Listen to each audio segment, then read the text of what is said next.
beloved movie stars, her films watched by millions. Let's start from the beginning again, Jeff. Tell me everything you saw. Her Hollywood movies have stood the test of time, but her screen career lasted just 5 years. I think of amazing performances like High Noon, the Hitchcock films. Grace had this brief and remarkable career. Grace Kelly projected onto the screen this kind of untouchable image, and at the same time, she's available. Tabloid rumours pursued Grace Kelly throughout her life. She had to issue a public statement to Hollywood saying, I never meant to have an affair with a married man. At the height of her fame, she surprised everybody, swapping her Hollywood royalty for real royalty. Now, by civil authority and by the church, Prince Rainier and his film star bride have been pronounced man and wife. When the wedding did come, it really was an unparalleled event in terms of glamour and significance. Her star quality transformed the fortunes of Monaco, the tiny principality on the French Riviera. A picture queen meets her new subjects and is greeted by them in turn. But was Princess Grace the one role she didn't enjoy playing? She did not really understand exactly how much of a bubble you live in, like Diana did not, like Meghan Markle did not. Princess Grace gave Diana a piece of advice. Don't worry, dear. It'll only get worse. And of course it did. What's the truth behind the rumours? As well as an heir, did Prince Rainier demand a dowry payment from Grace? Grace had to show up with not only her glamour and her cachet, but with her checkbook. Those close to the story reveal the truth about her life. A lot of fairy tales do have a dark side to them, and perhaps her life did too. And the story behind her fatal car crash. The car was simply going too fast ever to have a chance of getting around that bend. And so Grace Kelly has died. This, of course, was the end of the romance, and it was terribly tragic.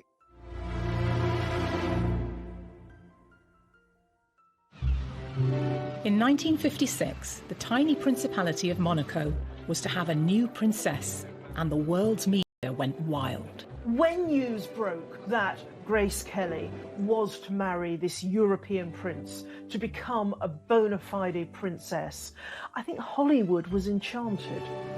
It was one of the first truly global media events. The bride drives with her father through the streets on her way to the Cathedral of St. Nicholas. An estimated 30 million people tuned in to watch them. Some of this wedding footage is newly unearthed. It's thought it's not been seen for years. It turns out to be one of the royal spectaculars of the mid-20th century.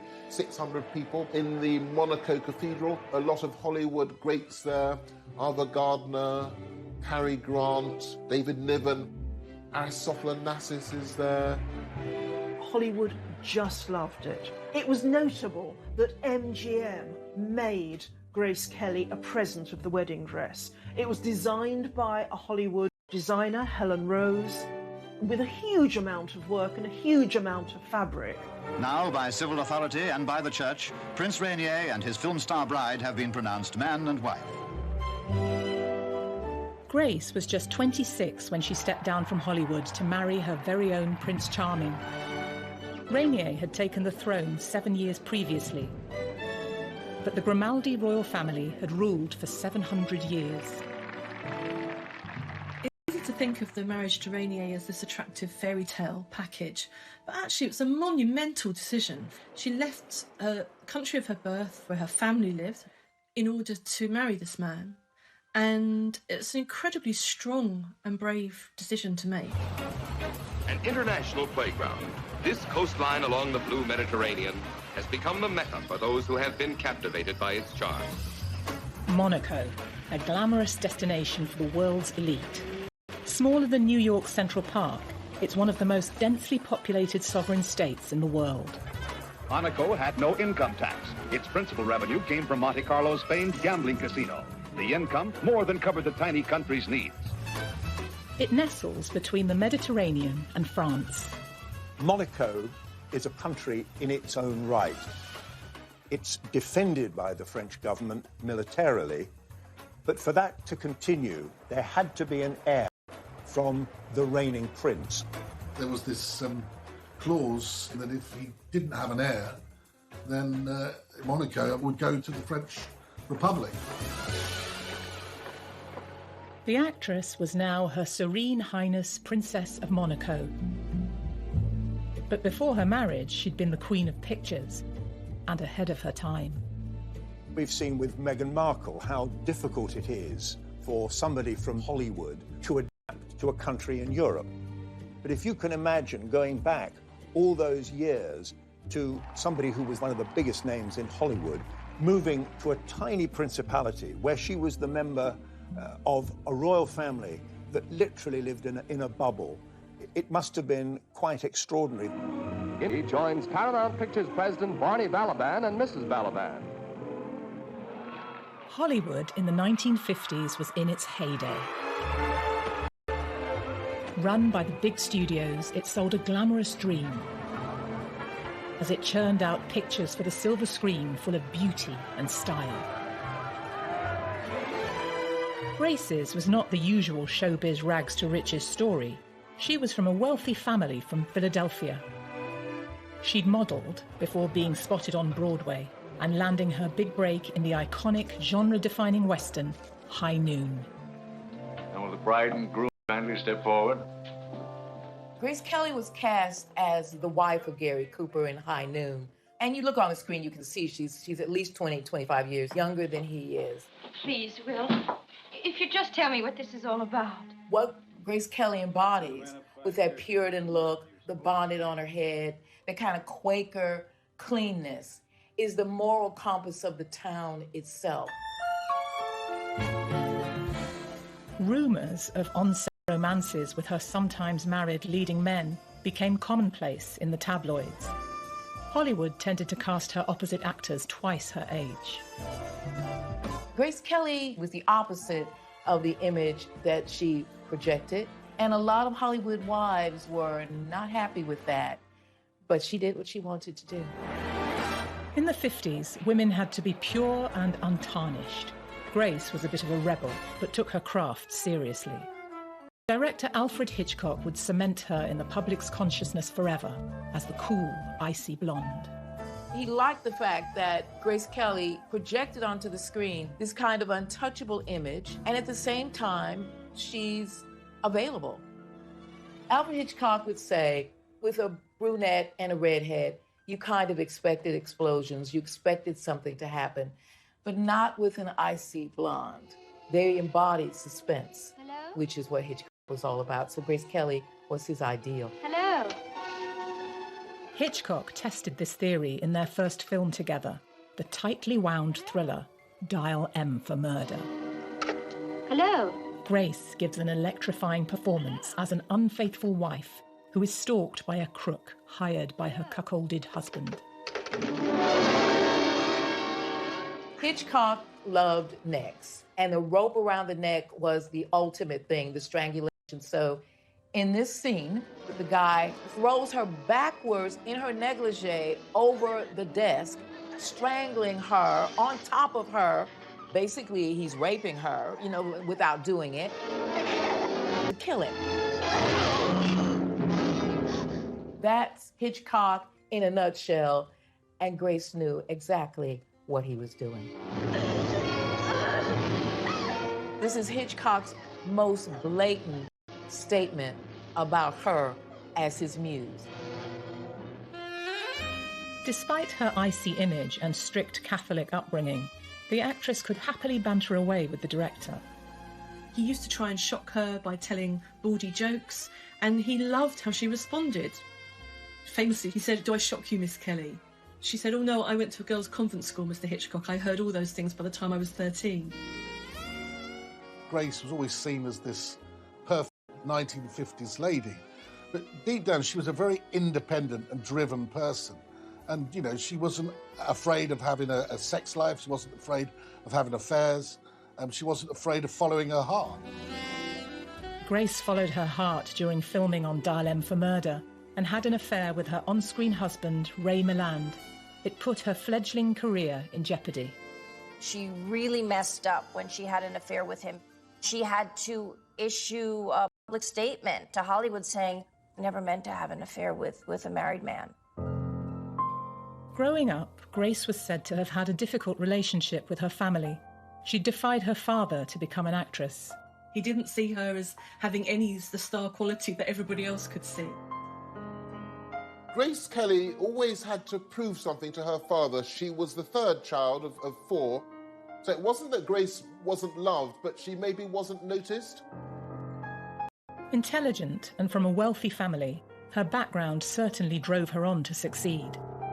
If her hard work with Hitchcock had boosted her career, her next film, the modest romance Country Girl, would be the making of it. Oh, no, not me, thank you. I'm just a girl from the country. The theater and the people in it have always been a complete mystery to me. In minimal makeup and unfashionable clothes, Grace was cast against her icy blonde type as the wife of an alcoholic singer played by Bing Crosby. When did you get these, Frank? Last night after you fell asleep. No more, Frank. It was rumoured they carried the relationship off-screen too. When we get to Boston, I'll get you some sleeping pills. Even in The Country Girl, playing in those incredibly dowdy clothes, Grace made it look good and classy. Whether you like it or not, Frank's weak. He's a leaner. And I happen to be the one he leans on. Hollywood loves to reward actors and actresses who gain weight or lose weight for pictures or who look very dowdy and very much against their elegant image. Just 25 and one of the youngest ever Oscar winners when she lifted the coveted trophy. The Oscar was presented by rumoured former flame William Holden. I can only say thank you with all my heart to all who made this possible for me. Thank you. After just 4 years in film, she was the toast of Hollywood. The success of The Country Girl was a pivotal moment that not only changed her professional life, but personal life too. It was through the film she met Prince Rainier of Monaco. It's a strange series of coincidences that brings Grace and Rainier together. She was asked to go to the Cannes Film Festival to promote The Country Girl, and then Paris Match wanted to do a photo shoot, so they were thinking, how can we have an interesting photo shoot? How about Hollywood royalty with actual royalty? The magazine arranged for a PR shoot with Rainier at his palace in the Principality. He'd ascended the throne in 1949, a dashing war hero. He'd seen action and was awarded the French Croix de Guerre with Bronze Star. 6 years Grace's senior, their meeting didn't get off to the best of starts. The electricity was out in her hotel, so she had to wear a frumpy dress and style her hair herself. She had to pull it back in a bun. She also didn't have a hat. She didn't know she was supposed to wear a hat, so she borrowed a friend's really hideous floral headdress. He was about an hour late, which she was quite frustrated by. But when he did turn up, he was extremely charming to her. He showed her around the Disney World-like palace that is Monte Carlo, and they did hit it off. He was educated at a number of British boarding schools, so he did have that kind of cosmopolitan and, of course, English-speaking background that again may have helped. She sent a thank you note to Rainier, and they began corresponding. She would make 11 films in 5 years and found Hollywood ruthless. After numerous unhappy romances and an Oscar win, was she looking for an out and a new life? You know, there he was, handsome, eligible bachelor, living in the palace in the south of France, in Monaco. I think she was in love with the idea of being in love.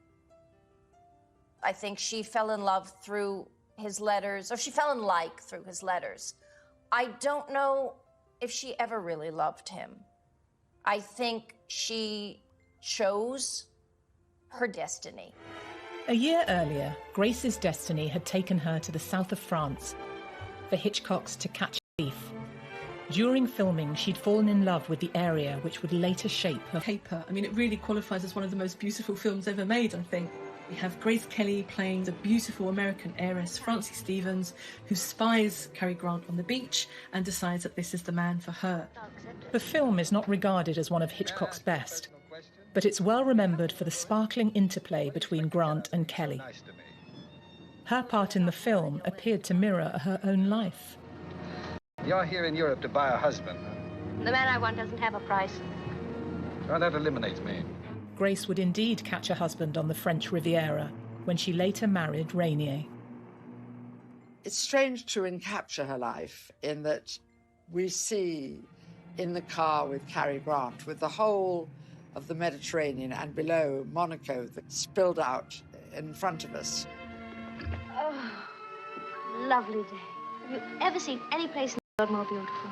Well, she doesn't know at this time, but she's pointing to the beautiful pink palace of Monaco, where she would become the princess. At 26, Grace had it all.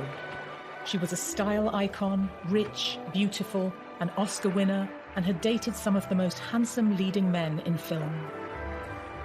The whole of Hollywood was stunned when she left, really. She arrived like a meteorite. She was a shining star.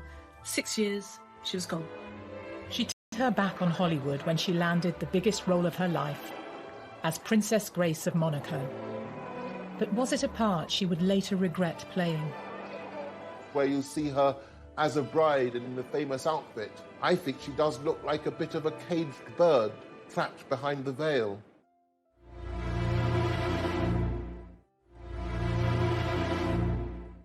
The Principality of Monaco, an independent state with its own rulers and its own laws. Monaco was already well known for attracting the jet set.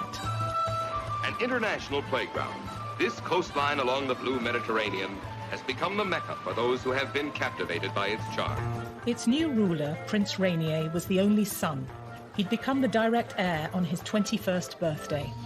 He now wanted to make his principality the ultimate paradise. Not just for millionaires, but wealthy tourists too. Cameras are not allowed to show the faces of gamblers in the casino. Greek shipping tycoon Aristotle Onassis was one of the principality's big players. It's often said that Mr. Onassis now controls Monte Carlo. Is that true? His headquarters for his ships and all that are here in Monte Carlo, but he never owned Monaco or anything like it. Is he friendly with Prince Rainier? Why, yes. It's rumoured the prince's friend hatched a plan to enhance Rainier's and the principality's fortunes. So what you really need to do is marry a movie star, and that will bring back all the glamour to Monaco. So Onassis himself created a short list of actresses for Rainier to marry. Was Grace Kelly just one of a number of candidates in the mix? Screen goddess Marilyn Monroe, one of Grace's contemporaries, was supposedly on the shortlist but turned him down. Marilyn Monroe kept referring to Prince Rainier as Prince Reindeer. Whether she did it because she was playing dumb or whether she really did not want to give up a movie career, who knows? But she kept saying, well, I don't know if I want to marry Prince Reindeer. Rainier had been in a long affair which had broken up. He found it very, very difficult to sort of meet a woman on equal terms without being harassed and speculated about. It was rumoured Prince Rainier wanted a glamorous and rich wife for another reason too. There's a law in Monaco that if the prince dies without a male heir, Monaco becomes part of France. At their first meeting in Monaco in the spring, Rainier had been charmed by the beautiful, witty and successful Grace Kelly. Around 8 months after their photo shoot, he set sail for America to meet her family. Within 3 days, he had proposed to Grace, and in that time, according to her sister, they fell very much in love. And then a press conference was told that the Prince of Monaco had chosen his princess, and his bride-to-be never looked lovelier. But behind the cameras, there was said to be a tough business deal Rainier wanted thrashed out. In line with royal custom, he allegedly wanted a large dowry. But to the American Kelly family, this seemed bizarre. Grace Kelly was expected to bring to the marriage not only her high-profile glamour, but also quite a large cash dowry, $2 million. When this was first put to Jack Kelly, her father, he said, my daughter Grace doesn't have to pay anyone to marry her. When Rainier came to visit him, he was like, hey, I'm the king of Philadelphia. You're in my kingdom now, mister. Grace was determined, despite her father's reservations. There was this sense, in a way, that this was the ultimate role. The information about the money remains unclear. Full financial details of any dowry have never been disclosed. But it's rumoured the wealthy actress may have stumped up some of the cash herself. Grace had to show up with not only her glamour and her cachet as an Oscar-winning. The people of Monaco received the news of Prince Rainier's engagement with joyful enthusiasm. After the wedding, this delightful actress will be known as Her Serene Highness, Princess of Monaco.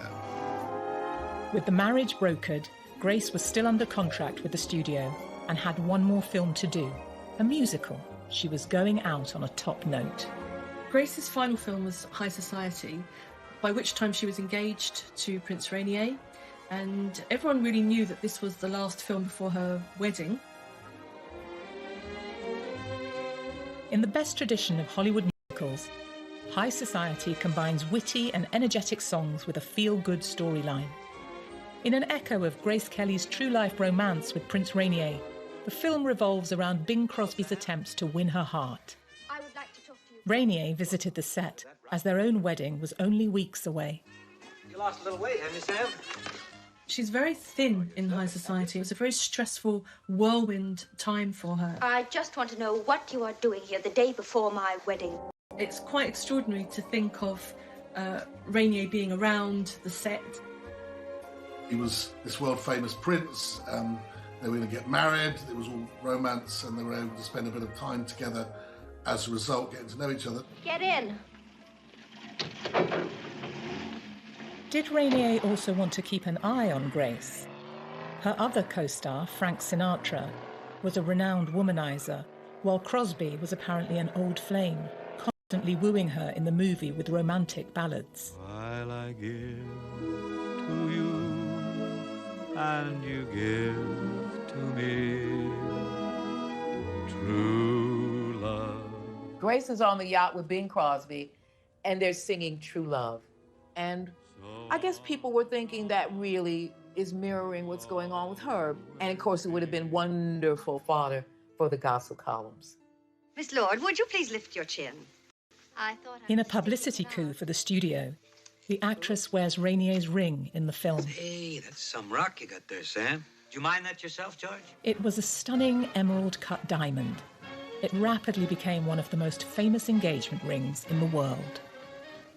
She was wearing this great gift from the man in her life while she was leaving her old world behind. Sort of couldn't write it in a fairy tale because nobody would believe it, but it did happen. But you're sensational. There's also the idea that she's kind of sending herself up a little bit in High Society. There's the number You're Sensational when Frank Sinatra serenades her. It's a very sexy number. Ron's goddess, this icy fair Miss Frigidaire. He can see beneath that and beyond that that actually she's sensational and that she's warm and sexy and fun. 'Cause you're sensational.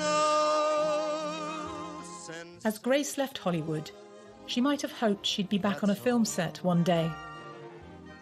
But this was before Women's Lib, and now her career was out of her hands and in her fiancé's. You said that whether or not you continued your career after your marriage would depend. Yes, that is the decision the Prince made. Has it already been discussed, may I ask? Oh, yes. I think probably Rainier was controlling. He was older than Grace. He had come from that social background where girls were girls, decorative, and men ran everything. The marriage would be the end of her incredible award-winning career. Within weeks, Grace was leaving her old life behind. It was an amazingly short period between the end of High Society and the time when she had to leave for Monaco, roughly a month. Grace and her family sailed to Monaco on an 8-day voyage. The move to Monaco is a very, very dramatic change in her life and slightly terrifying step. So she surrounds herself with lots and lots of activity. It's a very exciting thing, and I'm very, very happy. Of course, I'm a little sad to be leaving home, but I hope to be back quite often. Here was the princess coming into this amazing port in Monte Carlo, and it seemed everybody who lived in Monaco was out in the streets. It was the stuff of fairy tale. It made headlines around the world. The shot was picture perfect, but was the fairy tale real? Would Grace miss the old life she left behind? And would she soon come to tire of her new role? A lot of fairy tales do have a dark side to them, and perhaps her life did too.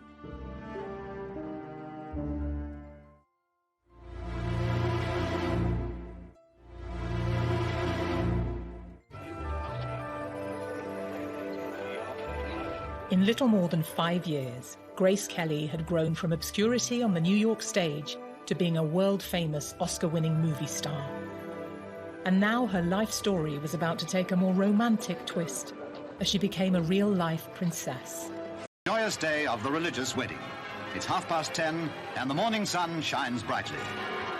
Grace married Prince Rainier in Monaco over the course of 2 days in April 1956 in both civil and religious ceremonies, an event now... All eyes are on her, an entrancing picture in her magnificent gown as she takes her place before the high altar. The ceremony was filmed by MGM and by TV companies who broadcast it to 30 million viewers around the world. There was the civil ceremony on one day, then the religious ceremony at the cathedral the next, attended by so many guests, including Hollywood royalty, Cary Grant, David Niven, Ava Gardner. We're now out of the 40s. The world has settled down after the Second World War. And this is glamour. This was the stuff that, you know, dreams are made of. And I can still see that picture, black and white, of course, in my mind's eye. This was Hollywood with bells on. Couldn't have been any more exciting.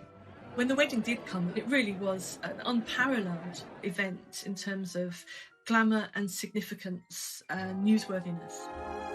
Grace's wedding dress is one of the best remembered and most elegant bridal gowns of all time. She didn't order it from a fashion house. It was a gift from her former studio, MGM, and created by Helen Rose, the chief costume designer who had worked on 2 of Grace's previous films.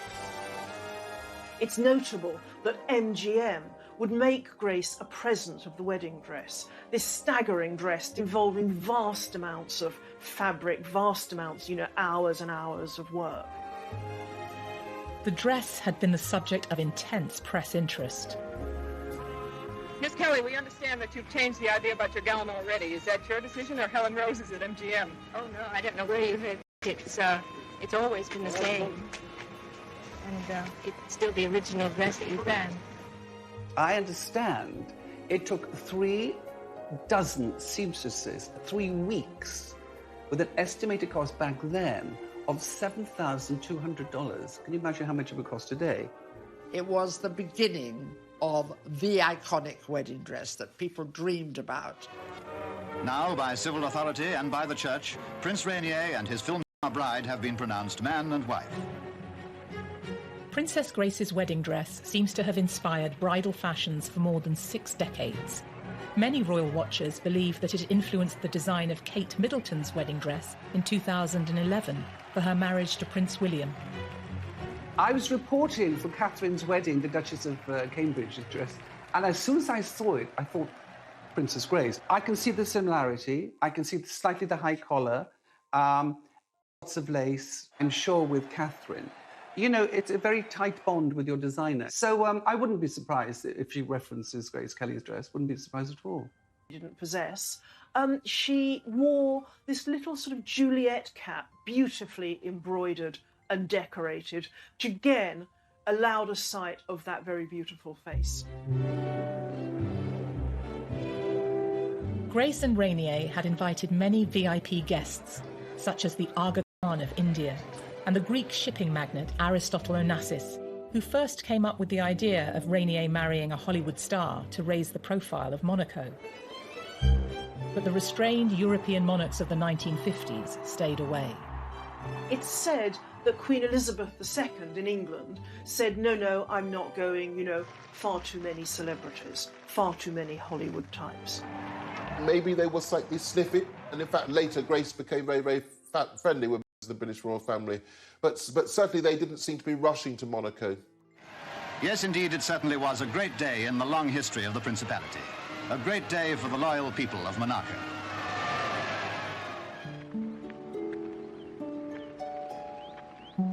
Prince Rainier and Princess Grace's first child, Caroline, was born on the 23rd of January 1957, prompting Monegasques to ring church bells. The couple went on to have 2 more children, Albert and Stephanie. Caroline, their eldest child, was born 9 months, 4 days after their wedding. So they were very keen to be parents and very keen to provide an heir. And so from really before they'd even celebrated a year together, they were already mother and father to somebody. They then had to live every day, like all of us do, with the ups and downs of every day. At the moment, the little principality is waiting for news of another birth of the palace. News which will be proclaimed by a gun salute. 21 for a girl, 101 for a boy. Grace had been an ambitious film star, but as a commoner who married into a royal family, she found herself working hard to fit into her new role, even hiring a private French tutor.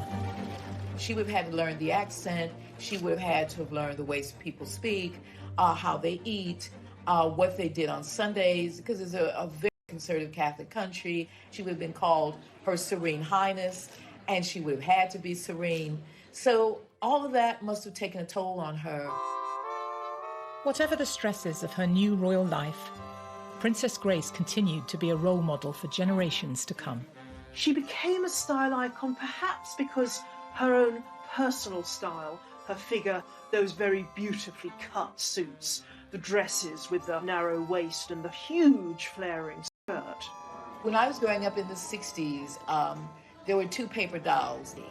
These were the ideals. You were meant to be a mom, that was your duty, but you never were supposed to gain weight. You were supposed to make it all look flawless and beautiful. And that's what we were meant to grow up to be. Perhaps the most enduring fashion statement associated with Princess Grace is the Hermès bag that was named in her honour. When you saw Grace Kelly travelling, apart from the luggage, she always had with her an Hermès handbag. Some would say to hide perhaps her pregnancy from the public, but it was always there, and it's quite a significant look. It became so popular that Hermès turned around and called it the Kelly bag, which today it costs a fortune. She liked dark brown and navy and crocodile, which is a little controversial. On their engagement, Grace and Rainier had announced that she would stop making films after the wedding.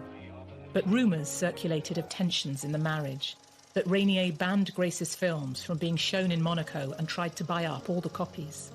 As with so much about Grace and Rainier, there's rumours that Rainier banned the films, but I'm not sure that that's convincingly the case, because the films were out there. I mean, she made some of the greatest films in movie history. It's like it's great in a story that somebody's made up third hand. The idea that he's going to ban Mogambo or To Catch a Thief or whatever is sort of ridiculous. It seems that she hadn't quite realised how completely she would have to give up her career. Because it wasn't that long into the marriage that Alfred Hitchcock came calling with a very, very spectacular role. In 1962, Alfred Hitchcock offered Grace the chance to make a 4th film together. The title character, Marnie, would have been her greatest acting challenge yet. But when news broke of her casting, it caused an outcry. The Monegasques didn't want their beloved princess in a Hollywood film. They certainly wouldn't have, I suspect, if they'd known that there was a rape scene in the film. Despite the controversial script, Rainier was apparently relaxed about his wife taking part. But Grace was forced to withdraw after suffering a miscarriage, the second since the birth of their son Albert in 1958. She wrote to her friends saying that it was a catastrophe and she was very, very shaken. She also then wrote to Hitch and said, I'm terribly sorry, I can't do the film. He said, it's only a movie, I entirely understand why. Alfred Hitchcock eventually cast Tippi Hedren in Grace's role. The devout Monegasques might have found the trauma. Sean Connery rapes Tippi Hedren in this film. It's in a marriage, and in those days, that rape didn't exist legally in marriage. But that's what happens. Of course, we can't see it, but it's implied.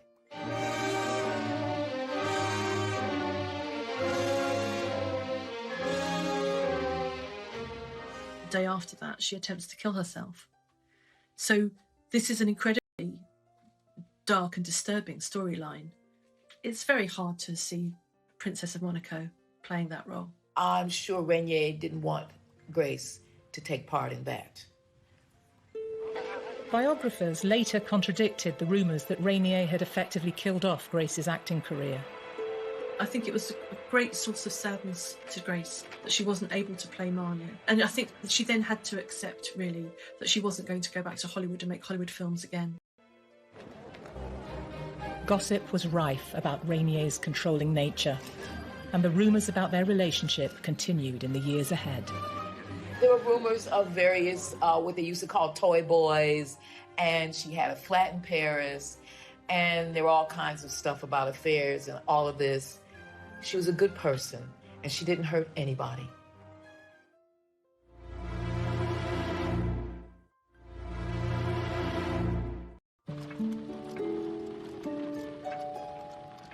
After turning down the role of Marnie in Alfred Hitchcock's 1962 film, Princess Grace never again returned to screen acting. She balanced her time as the wife of Prince Rainier, the mother of 3 children, and her various state duties. During the 1970s, she made tours of Europe and America, performing classics of literature to sell-out audiences. Grace was continually looking for ways to express herself creatively, and she had hobbies. She created pressed flower arrangements, and these have actually been published in a book. And she also did poetry readings. Princess Grace gave a revealing interview to Desert Island Discs in 1981, admitting how much pleasure the readings were giving her. You've been giving poetry recitals.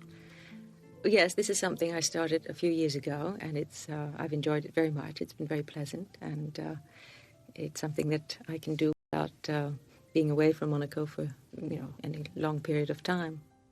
People still realised that she had an innate talent and ability, and that they really wanted to still see her. And she was a great supporter of the arts, of ballet and the performing arts, in her role as a princess. In 1977, Grace's love of ballet gave her the opportunity to make a renowned Russian ballet school. The film you're going to see is about the children of Theatre Street in Leningrad. Grace had wanted to be a dancer in her teens, and ballet was still very close to her heart. This touching film was among the nominees for Best Documentary Feature at the 1978 Oscars. This is where all that effortless grace began. Only years of study and practice can make the ballet movements look unstudied and natural, and perfectly confident.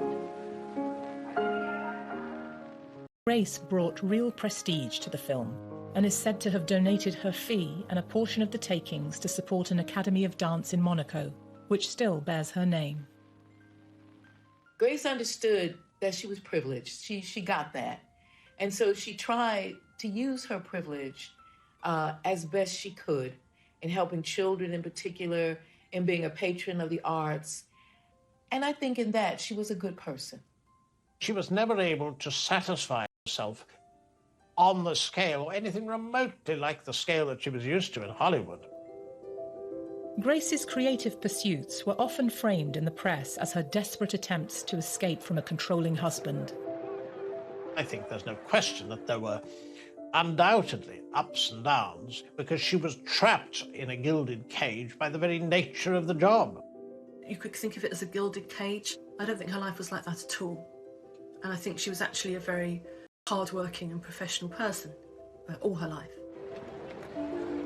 There were reports that Rainier and Grace endured a loveless marriage, and rumours that both were having affairs, which had been repeated in numerous books and tabloid articles.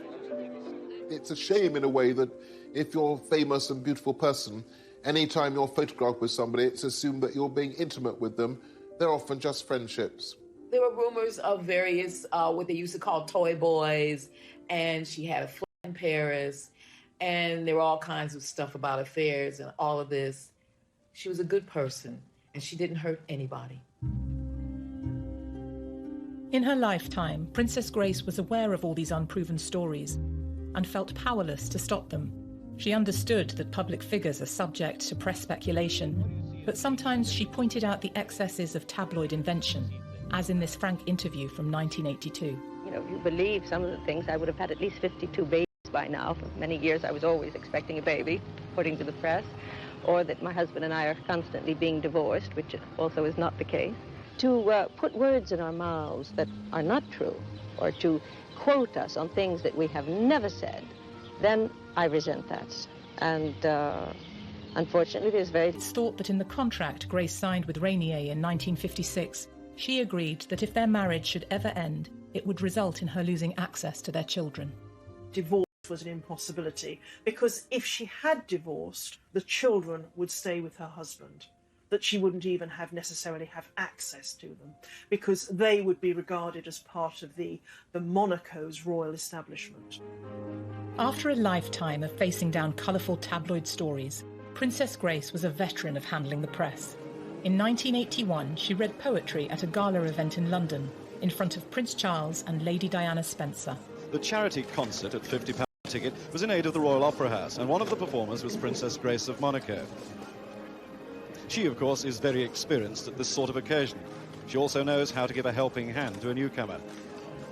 This was Diana's first public event since her engagement, before the intimidating glare of paparazzi cameras. David Emanuel designed the dress she wore that night.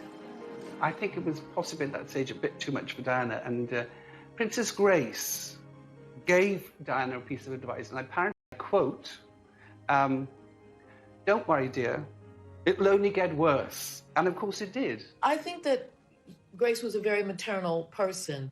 Her eldest daughter, Caroline, was close in age to Diana herself. Grace is still an actor, so she would have known intuition and instinctively what Diana needed to hear. Because Diana made some comment about the attention. It's really quite a moving set of footage to see this woman who knows exactly what's ahead of Diana, to meet her at this stage when Diana really has no idea what's ahead of her.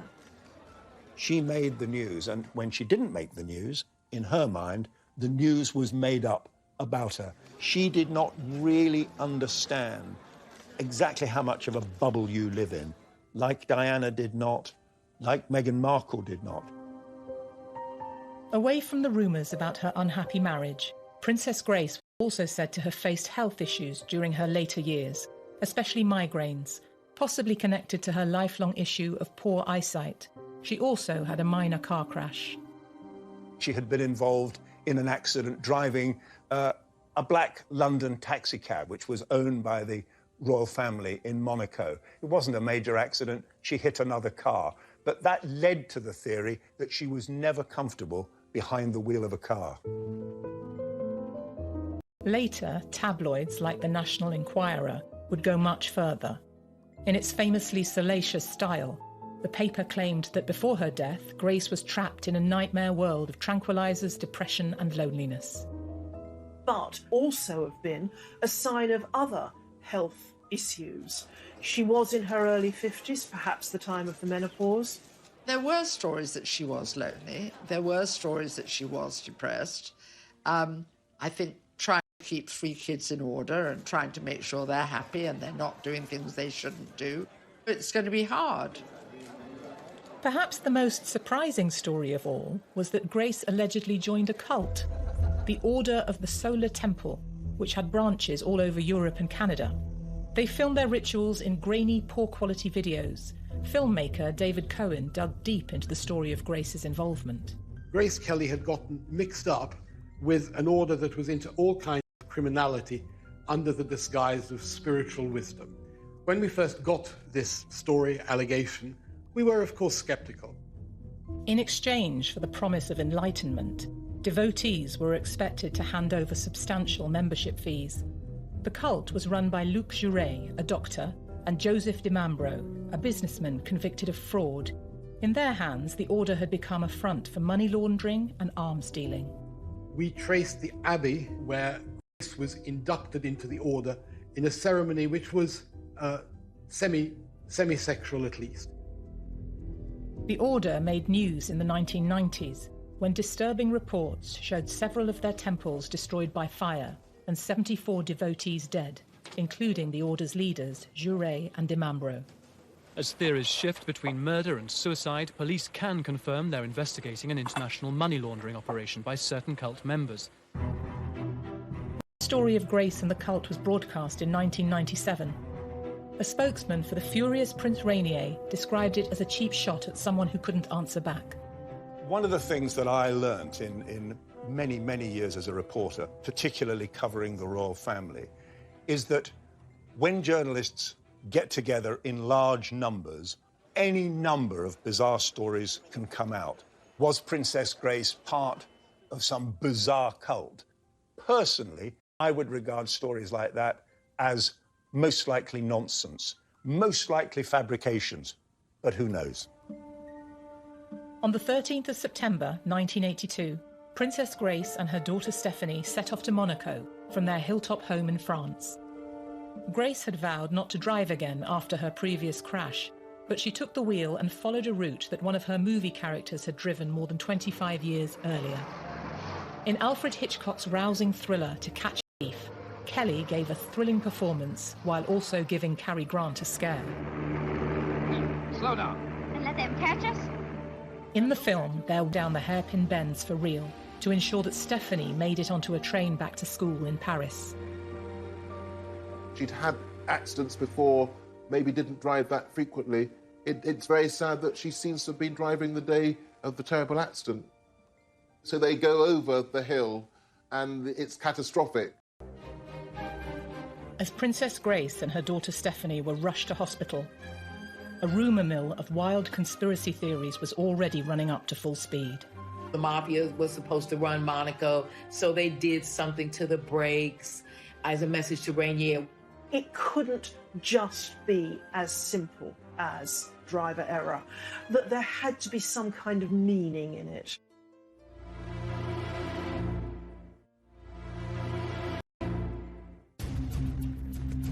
Princess Grace and her 17-year-old daughter, Stephanie, had plunged more than 120 feet down a cliff face in France and crashed. They were rushed to hospital and initial reports suggested both were stable. Television news reporter Tim Hewitt was sent to cover the accident. Immediately after the crash, the royal spokesman in Monaco said very, very little about it. They carried on almost as if nothing had happened. They did not want to cause panic or alarm, and royal press officers in that situation always steer a more cautious path. First, the opinion given not only to the public but to her family in the States was that while injured, she was expected to recover. It was confirmed that fortunately Stephanie was in a stable condition. Princess Stephanie has a broken vertebrae, but she's fully conscious, sitting up in bed and eating normally. If you look at the pictures of that car after the crash, it really is actually quite extraordinary that Stephanie survived. Locals waited desperately outside the palace for news about Grace. The day after the accident, the announcement came. Princess Grace of Monaco had died, aged 52. The palace spokeswoman in Monte Carlo said that when the princess died, her husband, Prince Rainier, and her 3 children were at her bedside. Well, Monaco was in a state of shock, a total state of shock. She was a hugely popular figure. This nation went into a complete state of mourning. She was beloved. Nobody could believe it was over. Her death has stunned the Principality. Business is closed out of respect. Everywhere flags flew at half-mast. Even the famous casino locked its doors until tomorrow. Princess Grace's funeral was broadcast around 100 million people. It captured the grief as hundreds in Monaco mourned the loss of Princess Grace. The Principality of Monaco has been in mourning since Princess Grace died on Tuesday, and today only the people who live here were allowed onto the streets around the royal palace to watch her funeral procession go by. It was a morning of intense emotion. The princess was an enormously popular figure. Her death has come as a painful blow. Just as her wedding had been beamed round the world, of course, her funeral, those years later, was beamed round the world. This, of course, was the end of the romance, the end of the Cinderella effect, and it was terribly tragic. Whatever mystery may surround the death of Princess Grace is for the moment overshadowed by grief. Doing the job that I was doing, and I did for many, many years, you're frequently exposed to extremes of emotion, people in distress. I think that trip to Monaco was one of the more intense that I did, because there was genuinely there a quite extraordinary sense of grief. Many, many places that I went to and events that I reported on, I've forgotten, but not this one. Over 400 people attended the funeral at the same cathedral where she was married 26 years earlier. For Rainier, Grace had been absolutely the centre of both his private and his public life. So whatever difficulties there may have been in the marriage, I think it was a strong union. So I think he was pretty much, certainly at the time of her death, a broken man. The news reports from the day captured the family's heartbreak. As Rainier walked alongside his daughter Caroline and son Albert, they were caught in the full media glare, unable to hide their anguish. You only have to see the pictures to see how distressed the members of the family were. Prince Rainier was distraught. There were rumours that he would abdicate in favour of Albert, who was still, of course, quite young, because he couldn't go on without Grace. Princess Grace's global impact was clear to see. Family, royalty, celebrities, and people the world over were united in the loss. A number of her old friends from Hollywood came. Cary Grant, James Stewart gave the eulogy, saying that she was the nicest person he'd ever known. Grace's life of Hollywood stardom, royalty, and tragedy continued to play out even after her death. And apparently it was Princess Diana herself who was very insistent with the Buckingham Palace establishment that she should be allowed to go. Diana herself was to die in a car crash 15 years after Princess Grace. Of course, one of the most tragic elements of the funeral is that Stephanie was still in hospital, not able to attend her own mother's funeral.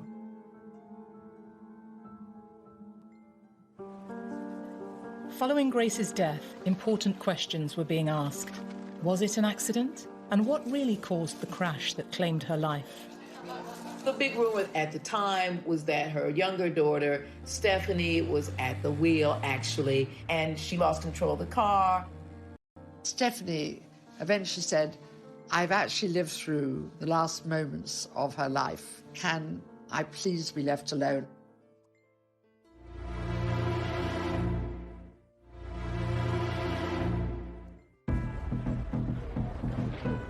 Following the death of Princess Grace, Monaco was in mourning. But immediately, questions were being asked about what caused the accident that claimed her life, and speculation spiraled. When someone that famous dies young and that suddenly, there's almost a feeling, as with the death of Princess Diana or of James Dean, both also car crashes, that it couldn't just be as simple as driver error. Oh, there were all sorts of rumors, like, the mafia was supposed to run Monaco, so they did something to the brakes. And then some kind of cult she was supposed to have been a part of, and she was going to blow the whistle on them, and so they took care of her, stuff like that. The palace insisted brake failure had caused the crash. But questions were asked as to why Grace was driving at all. Rainier did not want Grace to drive, not just then, but for a long time before that, because she had terrible eyesight and wouldn't wear her glasses, and because she'd been having these debilitating headaches, and because he knew she didn't like driving. Normally a chauffeur would have driven them, but on this occasion, because there was so much luggage to put in the car, covering the back seat, there was only room for 2 people in the car. The chauffeur offered to take them and to go back and get the clothing. But Princess Grace insisted that she should drive. There were rumours that Grace's daughter Stephanie was driving at the time of the accident. The big rumor that actually survived at the time was that her younger daughter, Stephanie, was at the wheel, actually, and she lost control of the car, but she was underage, and so they covered it up.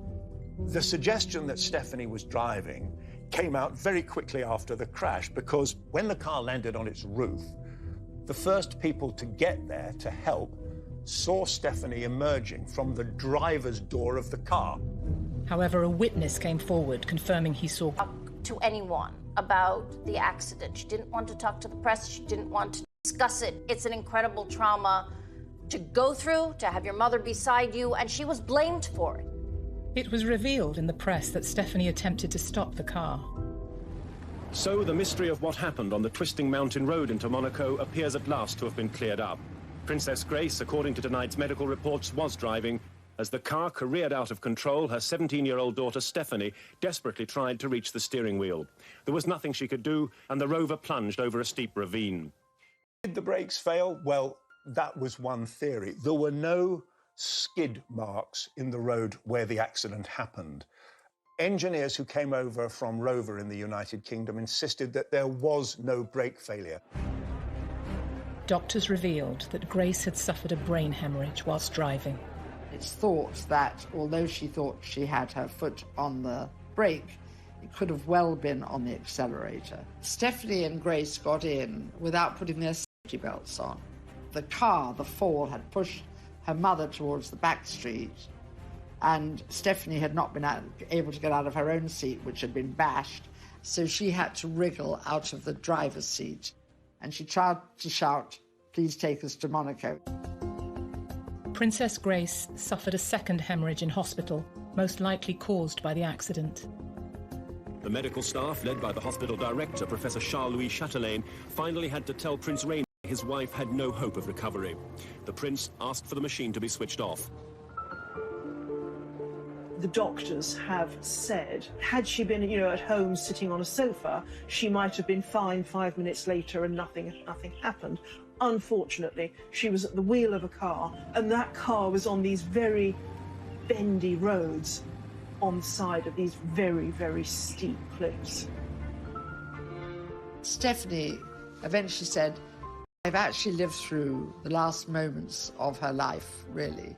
Can I please be left alone?" And Rainier himself said, "It's tragic enough on its own without repeating these terrible stories."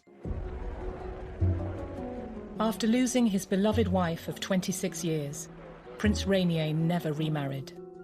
After the funeral, Rainier was really not to be seen, and he lived on over 20 years more as a widower. Prince Rainier died aged 81. He was buried next to his late wife in the Grimaldi royal family vault. Grace Kelly embraced her role as princess, but could never escape the goldfish bowl she existed in, fueled by her Hollywood fame. Her movie career, all Hollywood actresses. She's absolutely continued to be a legend. Her star power has never diminished. In a sense, an awful sense, her terrifying death actually just gave another element to her legend.